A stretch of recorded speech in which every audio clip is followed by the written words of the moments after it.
Welcome to the Business Trendsetter Podcast, where we talk about trends and how to use them to grow your business. My name is Manny Turan. And I'm Adam Hartung. We are Spark Partners. We're here every week to discuss all things trends, all things business. And do you remember, Adam, when you were a kid, at least when I was a kid, we were told to not talk to strangers, right? Of course. And then we were taught to not go into somebody's car that you didn't know. For sure. And here we are in 2024, hailing Ubers and hailing Lyfts, getting into strange cars with strangers, right? Isn't that crazy? You're actually right.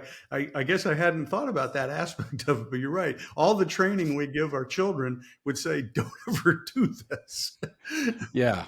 So that is the backdrop of today's podcast, of course, is there's a new generation of, we'll call it Ubers or taxi services, and that's this advent of these robo-taxis. So driverless taxis that you can call and hail. Like I went on that Waymo about 6 months ago, and no one was driving it, and I got to my hotel from a concert. And so obviously there's lots of companies working on this, and I wanted to talk about that, not because it's necessarily central to everybody's mind, but it really, in kind of the way a dentist pokes around your mouth, it kind of hits some nerves that are tied to the way the big auto companies operate, the way that some of the trends that we're talking about are being actually made into reality. So let's talk about that today, Adam. Well, the whole robo-taxi business is a segment of the autonomous car ideation that's growing right now, and it's been around for about a decade. And so the idea of, as you said, driverless cars and what you could do with them in one application is this idea of a robotaxi. What's fascinating is how many companies went after this market without a whole lot of understanding of the market. Like, what was it going to be? And another question is, do people really want it? Is there a desire for it? Are people screaming and yelling that they want, that Uber and Lyft and traditional taxis and traditional car services are insufficient? They need something new. And so without a big market cry for it, you kind of start saying, well, what is it that they're trying to accomplish? And people that were in the game were figuring out that they didn't know what they were trying to accomplish. Yeah. And, I'm wearing red today because I'm celebrating the holiday season here in 2024. One of the things that happened just very recently was General Motors said they're walking away from the robotaxi business. They put $10 billion into the game so far. It was called Cruise, was the division. And they had cars that were operational in San Francisco. And let me kind of get you to this. I was able to pull some statistics. A year ago, they had accomplished 1 million driverless miles. They had 833,000 trips across the Golden Gate Bridge in San Francisco.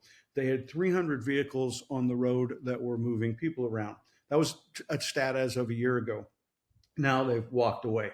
They put $10 billion into the business, and they're giving up. Wow. Of course, they did have a passenger die. Person was drugged about 20 feet, and I'm not sure if they died actually, but I know they were definitely seriously injured. And they did file a false report with the regulators where they used false statistics trying to say that their technology was better than it actually was. But, $10 billion and General Motors is walking away. And I got to looking at it. Well, a lot of people in this game. Uber was in this game. They walked away in 2020. They had a fatal crash in 2020. They walked away, and they gave their technology to Aurora Innovation. I want to come back to Aurora Innovation in just a little bit, but they gave their technology away. Lyft, another company able to raise billions of dollars, they walked away. They quit in 2021, gave up. Ford, which has been we talk about getting into the electric car business with the F-150 Lightning and with their Mach-E. Well, they had a project called Argo AI, which was going to be their robo-taxi service. They killed it in 2022. They couldn't stay in the game. And Apple had Project Titan, which they killed in February of 2024. So they walked away from it as well. And when GM killed the project this week, the CEO, Mary Barra, I'm not a big fan of hers, she said that the robotaxi was not our core business. And I thought, what an antithetical phrase to use, because I don't think she knows what her core business is. and I don't think she knows her value proposition. What is No. GM's value proposition? But before we go there, let me just say that the one thing I identified across all these companies is none of them have a value proposition. Why do we want? What's the value proposition to a customer that we should have these robotaxis? And it reminds me of so often what happens when people see a technology and they're kind of like, well, let's just go see what the technology can do. And let's, spend a lot of money on technology for technology's sake. And in this case, billions and billions of dollars have been Yeah. spent. And Mary Barra had no idea what her value proposition is. So let me go back. You had a value proposition. You might say you'd say that as a parent or grandparent, you might want your minor child or grandchild to get from A to B, maybe come visit you. And you say, well, I need them to come visit me. And in theory, a robotaxi could be the safest way to do it because you could order it as an adult. You could then have a form of identification for the child. Their face, for example, just simply their picture taken with your camera on your iPhone. You could send that to the robotaxi. The robotaxi could have a camera. It would be able to look at the minor's face and say, oh, this is the right person. Let them in the car, lock the car so nobody else could get in the car, take them safely to the end destination, and you don't have to worry about the driver. Now, that's a value proposition.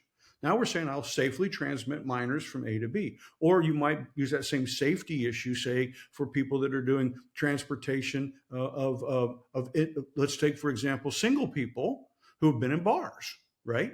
And they might say, I need to get home. I've had a couple of drinks. I'm a potential victim. So I'd feel much safer if I wasn't getting in a car with a driver because I'm a potential victim. So that's a value proposition, and you nailed that in the introduction to this podcast. But I've never heard anybody playing in this robotaxi world, and the more I research it, nobody said this is the real value proposition. Mm-hmm. They talk about safety in a general context, but they don't really say this is why we need it. This is what people want it. What problem are they trying to solve? There's plenty of Uber drivers. There's plenty of taxi guys out there and running around. And I mean, what are they trying to solve? Are we running out of drivers? And so far, no, we're not even close to running out of drivers, right? I mean, they're not only delivering humans, but they're delivering your food, right? You have Uber Eats and they're bringing your dinner to your house. I mean, these people are these gig workers are trying to make a living by driving their vehicles around. So again, this is why it's so important all the time to know your value proposition, because you can invest in technology. And I've seen it for all my career. I'll never forget, it was back about 30 years ago, something like that. I was working on a project and a young guy came to me, and I was with Computer Sciences Corporation at the time, partner there. And he was working with a client, and he showed up and he has this little 6-inch by 4-inch box.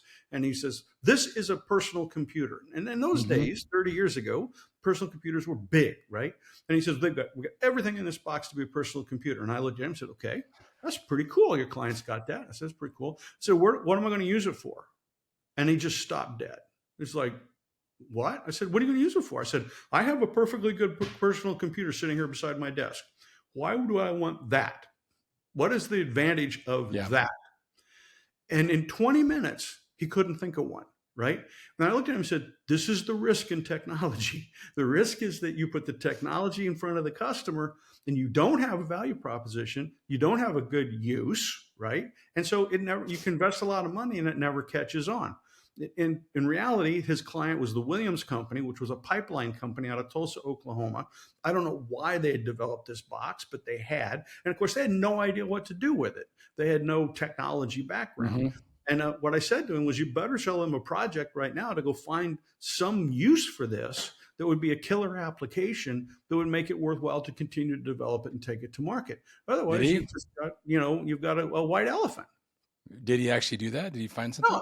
No, he went back to this client. He said that the lead partner in the technology group panned their box. And they were more than happy to say, oh, okay, well, we're an oil company, so let's stop. So it was a lose all the way around. There probably were some applications for it. There probably weren't. And what they should have done is gone and pursued those and figured out what is the value proposition of this. So again, this is a big story. It's all about these robotaxis and billions of dollars being spent. I mean, it comes down to a simple question. What does the customer need? What does the customer want? What's your value proposition? And companies that succeed are ones who know that. And you don't have to have billions of dollars to be successful if you know your value proposition. And so, Exactly. but I do want to be very careful. I want to be aware. A lot of we talk about going after trends, going after opportunities, and it would be super easy for an entrepreneur to say, "Hey, I've got a good idea for how to take technology and apply it." So, for example, I could jump into a game like Robotaxis. One of the things that the lessons that our marketplace, the small and mid-sized business leaders should keep in mind: make sure you know what it takes to get in the game. Make sure you know how many players. Is this a crowded market or do you have it on your own? When Amazon got started in electronic commerce, they were like the only game in town. Nobody was really going up against them. Hmm. A lot of people were kind of like, I don't think people are going to buy online. The industry pretty much was opposed to it. The GMs of the time, meaning Sears, Sears. and Yeah. Kmart, and Walmart, and Toys R Us, they weren't putting any money into it. It was not a crowded market when Amazon got into it. And then many years to develop that market with their own money and raising a bit of additional money. But if you tried to jump into the robotaxi business, you were going up against people with billions of dollars to spend. So make sure you know where you're going. I personally had an issue about 15 years ago when I, with my partner, developed an application for clients to use where we would track documents. And at the time, people were using a Microsoft product that was not very good for that. There really wasn't any good product for this. So we developed it, and our clients used it, and it was great. Everybody loved it. But after we would stop a project, we'd say, well, why don't you license this, use this for managing documents in your company? Well, nobody would do that. Yeah. They would come back and say, well, it's fine when we're working with you, but I got to get my IT department to agree on this. And after a while, after about a year, what we realized is we'd spent about $150,000 to develop this software, and it was really good. Everybody loved it when they used it, but it became really clear very quickly we were going to have to spend millions of dollars to get people outside of our customer base to use it. In other words, we're going to have to get some real energy behind this. We were going to probably have to go to California and get a lot more technical people involved, add some more bells and whistles to it, and then really push hard to get some companies to go for it. Like probably give big incentives so people would use it so that they could become referrers, that kind of thing, so that we could turn this into a multi-million, billion-dollar business. So the point here I'm making was that our $150,000 investment was a drop. And what we needed to do then was raise 20, 30 million for the next step, right? Yeah. And the point was we had a few applications. At the time, we were in Chicago. I didn't know people in the venture capital business of software. There wasn't anybody in Chicago interested. I tried to make a few efforts in San Francisco, but the first reaction was always, well, are you going to move the company to San Francisco? If we're going to give you 30, 40 million bucks, we want to make sure the development is going to be here, the marketing is going to be here locally. And at the time, we just weren't ready to do that, right? So the great product was developed, and eventually we just closed it down. Yeah. And the problem was we didn't really evaluate what it was going to take to develop that market. We thought we could bootstrap it, and the reality was, no, we're going into a software business where people are using a Microsoft product, and we're going to have to fight a big uphill effort to try to make this a successful. Hmm. So as an entrepreneur, assess how crowded the market is, if you got it alone or not.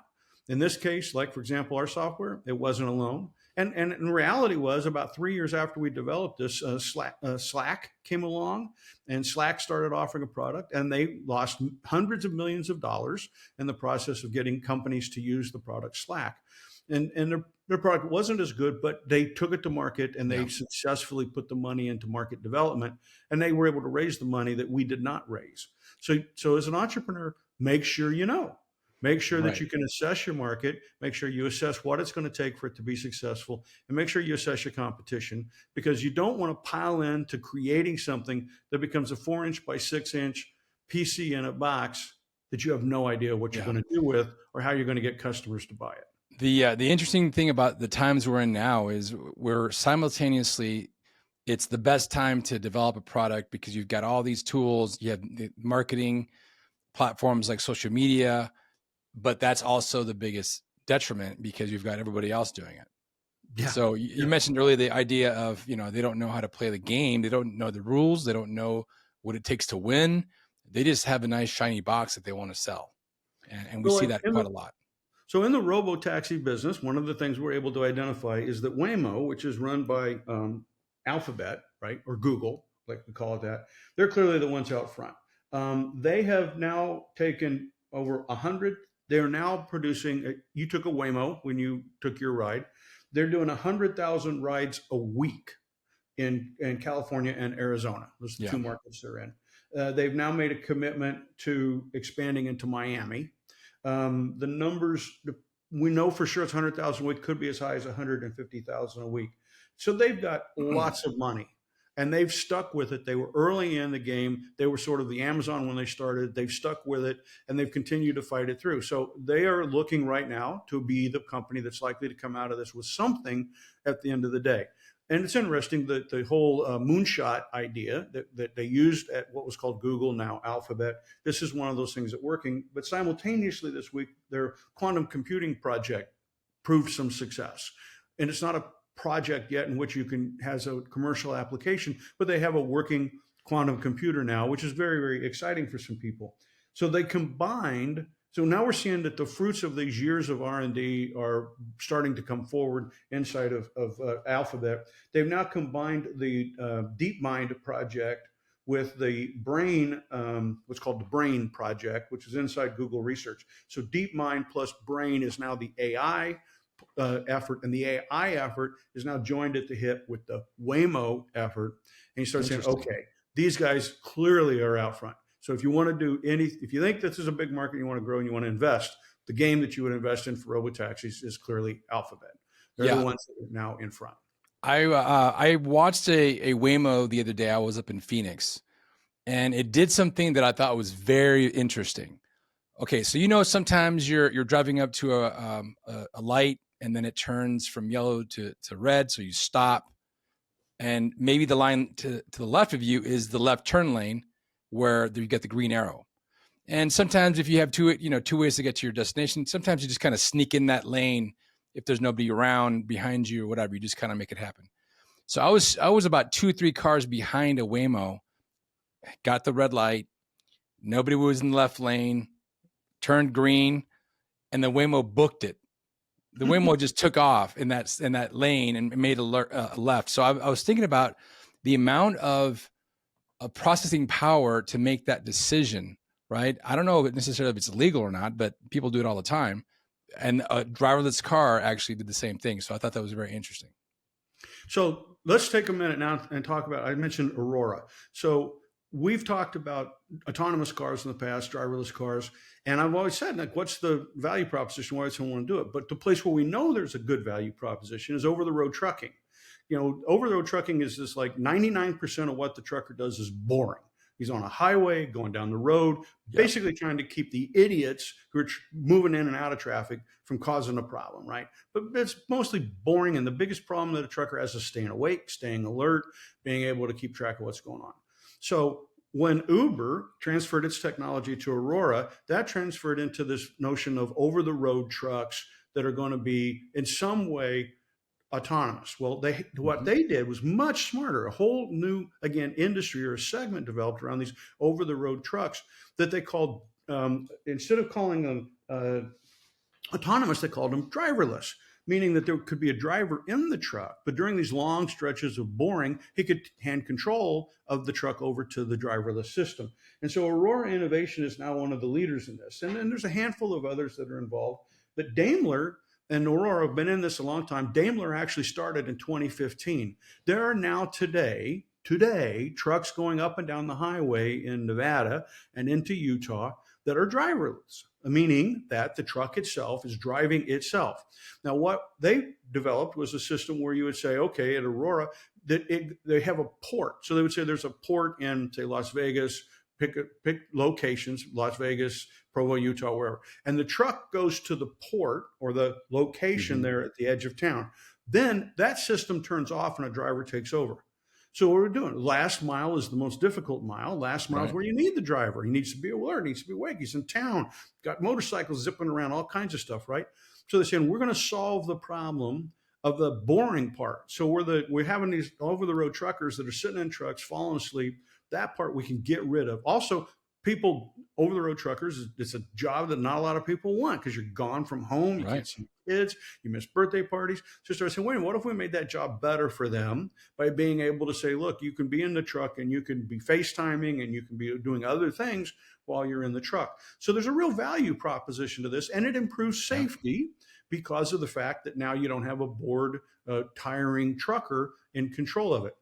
And what they did was, instead of using one technology to control it, which is, predominantly, if you take a look out there, most people are using cameras. And in Right. fact, Elon Musk famously won't let Tesla use anything for its autonomous vehicle other than a camera. They're using LiDAR, which is a sort of a laser radar.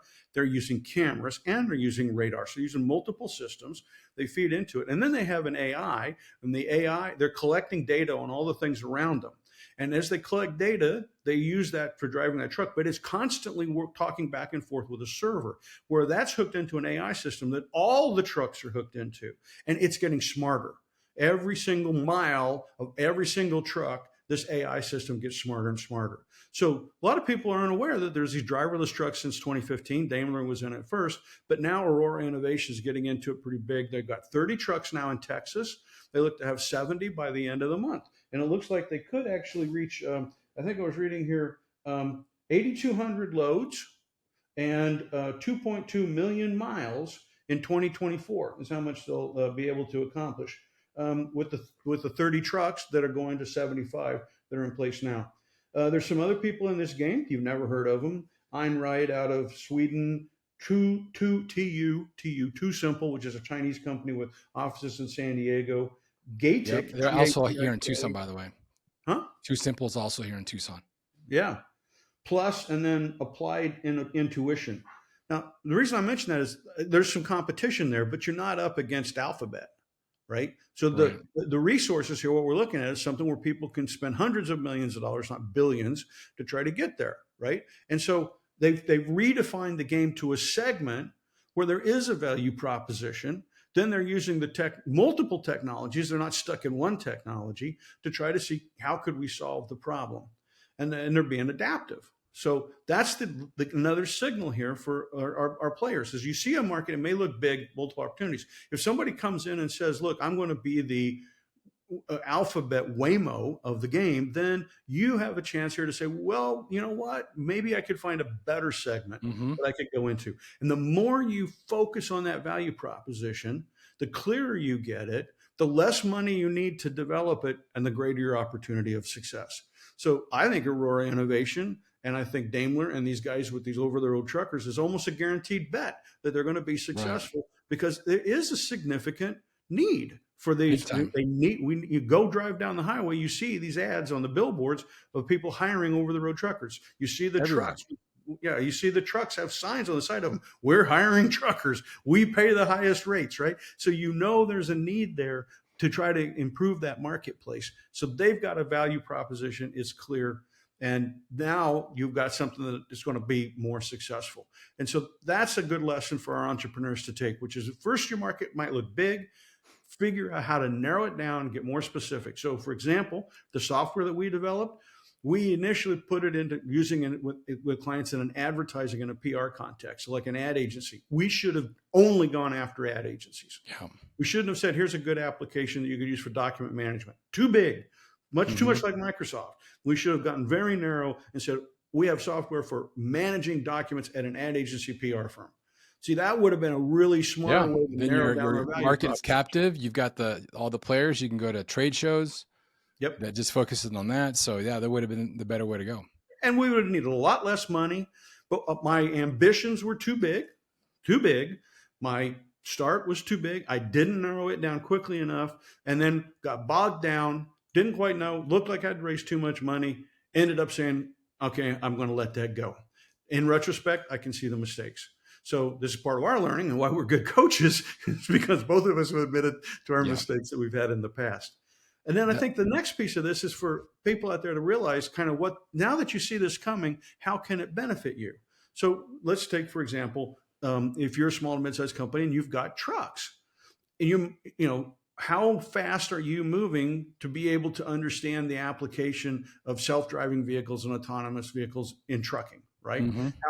How could you use this? Could you develop a port-to-port system? These companies are selling over-the-road trucks, but they all, if you go read their websites, they're developing this very smart software and these sensor systems. So the LiDAR sensors, radar sensors, camera sensors feed an application, then that application is used to guide the vehicle, right? So if you went to them and said, look, I've got something similar to this, which, perhaps we go around town and we collect up a lot of stuff, then we go on the road for an hour to get rid of it at some place. Okay, could you apply this this technology to your truck and how it's used?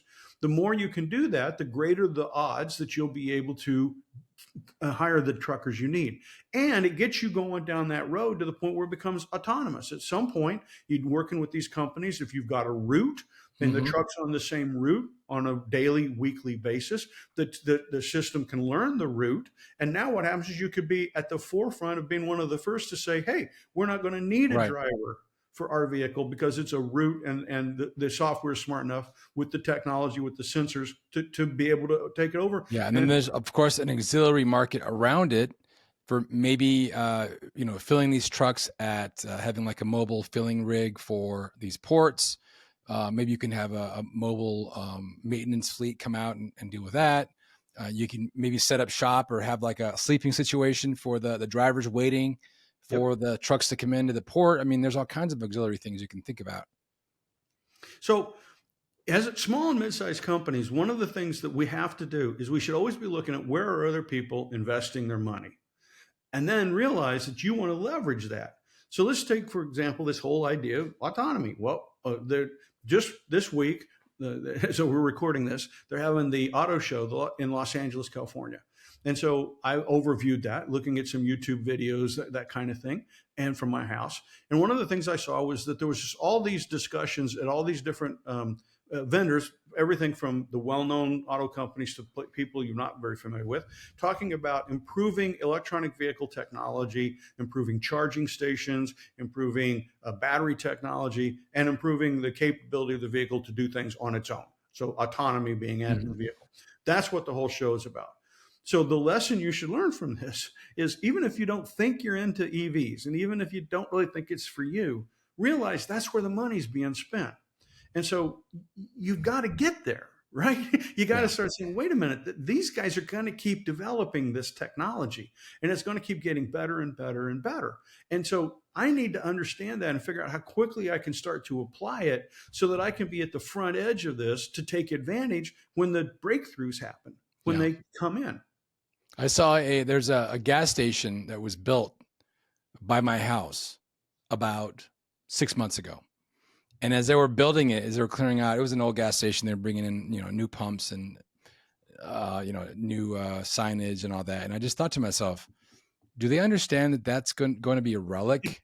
I mean, we're still going to have gasoline cars for a long time. We're still going to be dealing with that. But the propensity for the EV market to overtake, or, that tipping point we've talked about, we're there, and it's already happening. So why didn't they actually spend the time to do maybe a charging situation where there's like a nice coffee shop inside, people can come in, charge their cars, and enjoy, some level of comfort or snacks, whatever. I don't know.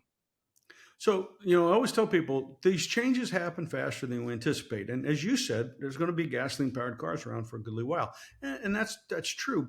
But at the same time, the reason that our forecasts are always far better than the industry forecasts is because we don't try to model it based on the past running forward. Instead, we use algorithms based upon alternatives. So it's kind of like the telephone industry, when it projected the use of mobile phones, the adoption rates were far, far lower than they turned out to be. People adopted them much more quickly. And the quickness with which people turned off their landline phones happened much more quickly than the industry anticipated. Well, why? Because all the money was being poured in improving the mobile phones, the handheld device itself, the application. Eventually, when we got smartphones, the applications that could go in smartphones, and then it got to where you could operate with them everywhere, right? I mean, the old ads, the old Sprint ads, can you hear me now? Can you hear me now? Yeah. Nobody does that anymore. You expect to have good quality connections all the time. So the point here was, if you were buying a PBX system, or you were buying your small business and you're putting a landline system into your business 8-9 years ago, you were spending money on old, outdated bad technology. You were much smarter to say, hey, the future's all going to be this direction. Why don't I go there? I was having a conversation the other day with a guy that does home remodeling, and I said, try to explain to me why you pull 110 wiring all through a house. I said, in today's modern world, all the lights are LEDs. They don't need 110. They operate on low voltage. And I'm going through all the things that are low voltage, and I'm saying, and if you take a look, how many devices do you have that plug into a 110 outlet? Most of them run off a USB charger. So, and that again, USB, low voltage. I said, looks to me like you should be pulling low voltage through a house, and the amount of 110 outlets could drop, and all of the light fixture outlets could drop. All that stuff could drop away. But he just looked at me like he'd never thought of that. And I'm saying, go to your home shows. Look at what's happening in your home shows. Yeah. Where's all the development happening, right? It's not, down the old technology of the old 110s and that kind of thing that we had, the old light fixtures. It's all in this new stuff. And that's what I think we're trying to drive across here, is that when people are investing in something new, they're going to improve it. And as they improve it, you want to be an early adopter so that you're ready to jump. You're like, okay, this isn't new to me. I now have a sense of how this works, and I have a sense of how I could apply it. And then in this case, there's we use mobility a lot, cars, trucks. You do. And so understanding EVs and understanding everything about charging and charging systems and battery replacements and all that is important to understand, because it could be a good part of your future business. I just read an article about a company in China where when you went to go buy a car, you bought the car for like $15,000, the EV, but you leased the battery. You didn't buy the battery. Now, the reason the car is so cheap is because the batteries are a big chunk of the took a lease on the battery. Now what happened was, whenever your battery started to drain down, you went to something like that gas station you talked about. You drove in, stopped, then the car itself talked to the gas station, and the car backed itself into a bay without you doing anything. And then they pulled the battery out, all the batteries out, came sliding out, and they put a whole new battery grouping in. And it took 90 seconds from the time you showed up till you walked away with a new battery. And so their idea here was that the batteries are the things you use over and over and over and over and over. So you paid a flat rate per month in order to be able to go to a battery exchange. Now, I'm telling that story because you can't get it in Arizona or California or Mississippi today, but money is being spent to develop that. What does that mean? If it's there, it's working, it's happening. It's on its way. When will somebody in the United States say, let's copy that? Let's try to do that same idea. What if we took and created a bay and we, exchanged batteries? And so then you get some standardization of batteries, maybe all the GM cars, all the Ford cars, whatever. You figure out a way to standardize that in the early days. But if you're out there just driving regular trucks, you're not paying any attention to this, you're going to be surprised when your competition comes out with something and their costs of operation from the transportation side drop by 40%, because they are ready and they move on this, and you're still paying for the goods. I mean, I'll kind of end this on this tirade. I have a 2007 Mercedes-Benz I drive, and it's low mileage because I just don't drive a lot. I think I've got 60,000 miles on it. And the reality is, when I take that car in, if it needs something minor, I'm looking at $500 to $2,000. They say like, well, just as maintenance on this, Adam, you're 70,000 miles, let's change spark plugs. And I'm sitting there thinking in my 1970s mind, hey, I used to change spark plugs in cars all the time. So I'm like, okay, what's that cost me? Like $50? And they're like, no, try more like $1,100. And I'm like, what? Yeah, it's like $1,100 for us to take the car apart enough to get the spark plugs out to put. $1,100 to change the spark plugs. Then you start saying, wait a minute, how long am I going to keep spending money on my gas-powered car if I'm having to spend this kind of money to keep the thing operating? And the other day, I have a 1996 Honda Ridgeline pickup, and it's really handy, right, to have around. Well, the other day it had a water leak, and I took it into the shop, and the shop guy comes back and he says, okay, this is an older vehicle. Did you have this outside, the Southwest? I said, yeah. I said, you used to be in Chicago. And he goes, yep, I can tell. There's rust all over it. He says, here's all the parts that are rusted. We're going to take apart. Got to get a new radiator. Got to get a whole bunch. It's going to cost you $2,600. I said, the vehicle's worth $8,000. They said, yep. I said, but I got to replace all that to keep it operational? Yep. I said, wow. Maybe I should just go get a new vehicle. And the guy at the shop looked at me and said, you are at that point where you have a real challenge here as to whether it's worth fixing this vehicle, given what it costs to fix a regular car these days, or getting a new one. And that was the shop owner Wow. that told me that. That's crazy. That's why I say the transition to EV, it's going to happen quicker than people Yeah. think. And when it does happen, you're going to walk in, and it's not just going to be, here's an EV car. They're going to start telling you, here's all the features. This car will park itself. Here's all the things it can do for itself. That's the It's autonomy. coming. And it's going to keep growing. And the question is, are you there as a consumer, but are you there as a business leader to take advantage of these things? A lot of them are, and some are, some aren't. So with that, Adam, we'll sign off for today, and a lot of interesting things that we talked about regarding not only the electric car, but all the things around it and behind it. So we'll talk to you next week. Thanks a lot, Manny.